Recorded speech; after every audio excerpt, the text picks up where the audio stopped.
So Dianne, it was only 22 years ago. 23 years ago this fall. Oh, I wasn't giving you credit for all the years. I know, I know. Well, we both look so young. That's amazing, the problem, huh? yeah. It's astonishing. It's amazing that you're such a liar, because I don't look young.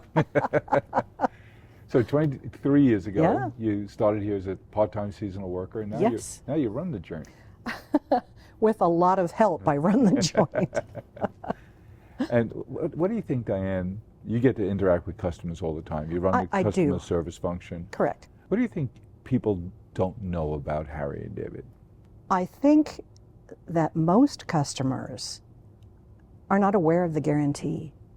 I used to work in insurance, and it's the same concept that you sell a product that people want, that people need in insurance. They don't necessarily want to buy it, but they don't know the value of it until they have to test that guarantee. Yeah. And the guarantee is, there's more words to it, but essentially it is, we'll make it right, Yep.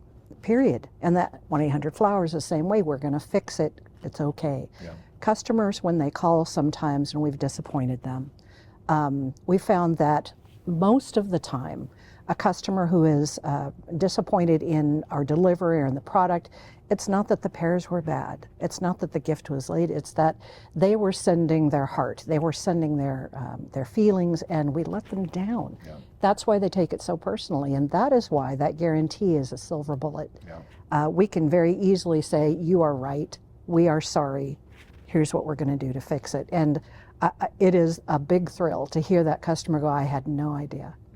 I didn't know about that. Or, well, I read it, but I didn't really think. Yeah. And how many times customers say, you just don't see that.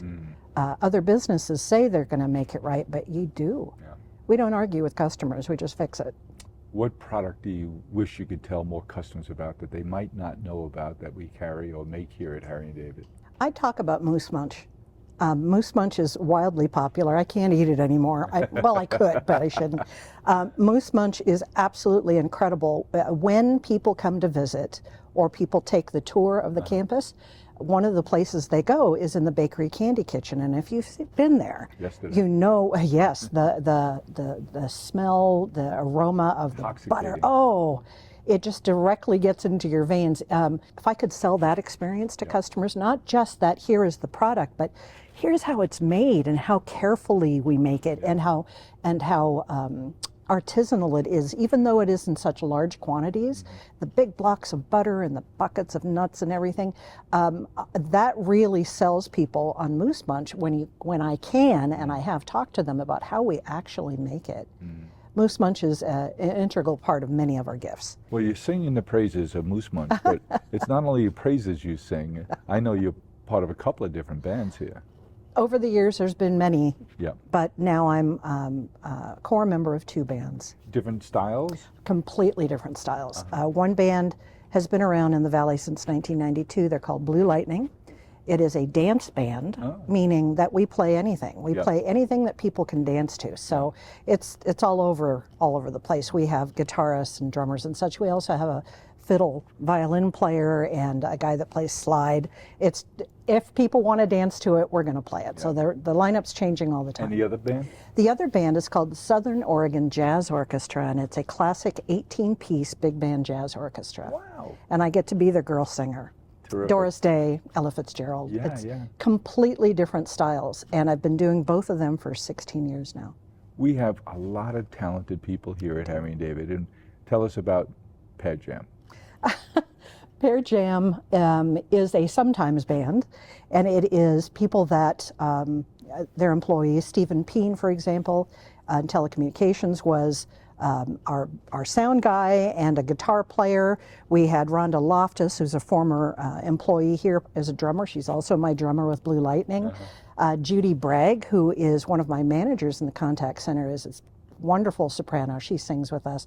And then many people that have come and gone throughout the years that are still in the Valley, they still come back and sit in from time to time. And we have a beautiful band shelter. Yes, we do. Out by our lake here. Yes. And I've seen that band perform there several times, and it's quite a kick. And is.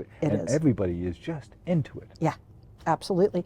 Well, here's my theory about playing music, is that people will often ask you as a musician, what's your favorite song? What's your favorite style? And the answer is always the same. It's the one the audience is into. Yeah. It's not about my favorite. It's about what they want and what they want to hear. And as they react to it, we're going to do more of that, or we're going to stretch it out a little longer, or they love that guitar solo, we're going to let them go a little farther. Yeah. So it's about what the audience wants. And I have tied that before in how we deal with customers and how we interact with the public. It's not about what I want to sell them, it's about what they want and helping them discover we have other options that they weren't aware of. So you're sitting down with a new team member, and they're going to interact with customers. Mm-hmm. What do you tell them they should do attitudinally? I used to have a mirror, like the ones that are on your side mirror, objects in mirror. Sure. I used to have a mirror kind of like that, and I kept it at my desk and then in my pocket. And I used it as a reminder of, you can hear the smile in your voice when you smile, and if you're not paying attention to how you sound, you're going to tend to get slower as the day goes on. So what I would tell brand new employees is that remember your face.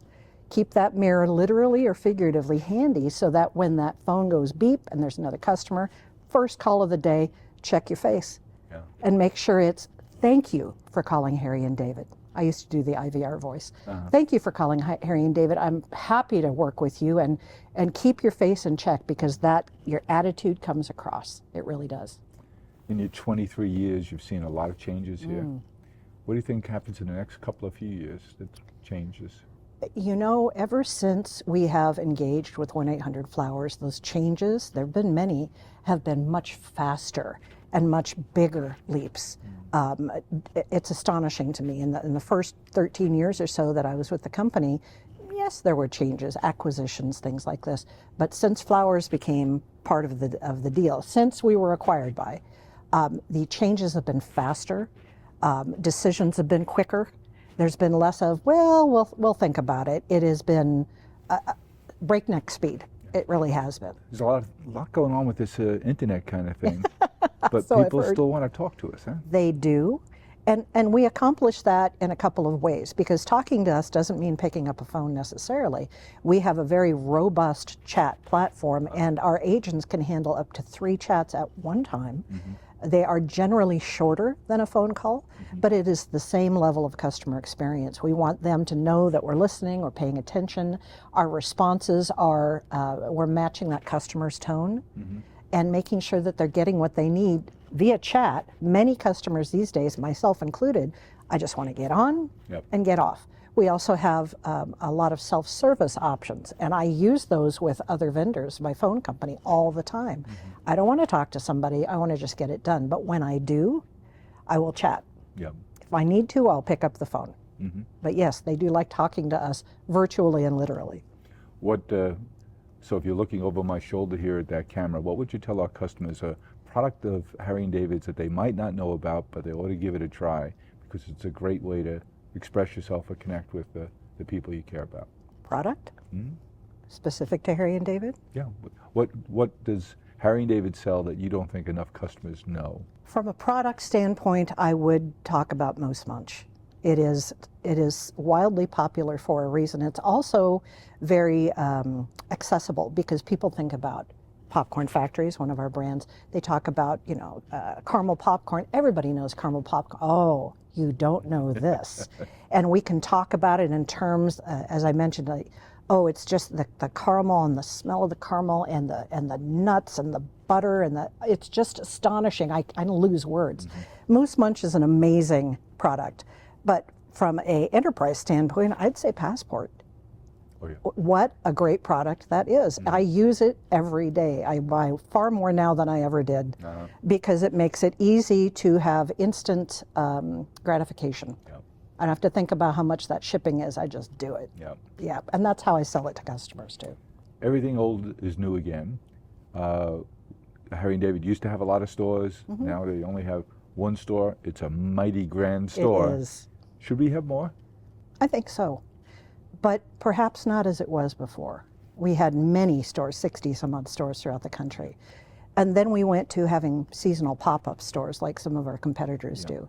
I think there's opportunity in key markets to have a similar store like the Country Village here in Medford. Yes. I do think there's opportunity there. I think we saturated the market before when we had way too many stores. But yeah, I think there would be. I am still asked every time I travel, and I travel a lot, is there a store nearby I'd like to go? That's hard. Yep. What's that reaction like when you travel, you meet new people, and they say, well, what do you do for a living? You know, 10 years or so ago, when I would say Harry and David, they would kind of tickle a little bit. What is that? It's much better now, much more brand recognition. It's the pears. The pears. They say, oh my gosh, I love those pears. The connection to the pears is emotional. Yeah. You know, it's my pear. And please don't take away the gold foiled pear because we did that once. Yeah. And it was is that right? Oh my gosh. It's not all right. No secrets here, please. I'm not saying that it's not special, but there was no reason for doing it. It was just special. So you have a box of 9 pears or so, and one is wrapped in foil. Yeah. And one year, I don't know whose idea it was. It's like, why do we do that? So we stopped, and my goodness, we got so much feedback. Oh yes, the gold pear is the favorite. It's the one I always grabbed as a kid, and now I'm in my 50s, and my brother still tries to take it. We heard so many stories, so we put the gold foil pear. When you mess with a product like that, that's what customers said. We messed with it. You learn real fast how they feel about it. Harry and David is a very large employer here in Southwest Oregon, in the Rogue Valley, Medford, the town. What impact does Harry and David have on this community? When I tell people locally that I work for Harry and David, they either worked here, they know somebody that worked here, their parents worked here, or they work here now. Yeah. It is one of the larger employers. There's a lot of medical in the valley, but we are right up there with Asante, for example. The attitude people have towards Harry and David is this feeling of connection and community. The pear orchards are everywhere. They are, and seasonally they would come and pick from time to time. People would come to work for me or by my side when I was a seasonal agent. They love that. They love the fact that they can and that we provide that employment. Things change, of course, they always do. But I think in the community, Harry and David is revered as a solid employer, and that we continue to give back to the community as often as we possibly can. Dianne, I have no doubt that you're a big part of that. Thank you, Jim. Thank you, Dianne. Pleasure.